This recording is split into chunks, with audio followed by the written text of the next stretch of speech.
How to change contact name on iPhone. To get started, first of all go ahead and open up the phone application on your phone. This is located on the bottom left corner of the home screen. It will navigate us to the Contacts Lists page, which organizes your contacts into different lists for easier access, like all iCloud or any custom lists you've created. From here, tap on the list that contains the contact you want to edit. Now, find and tap on the specific contact you want to change. It will open up the details page of that specific contact. Here, tap Edit in the top right corner. It will then take to the Edit page. You can now update the contact's details, such as changing their first name. Once you're finished, tap Done at the top right to save your changes.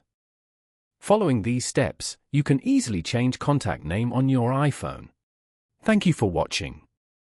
Please leave a like if this tutorial helped you, or leave a comment below if you have any questions related to the video.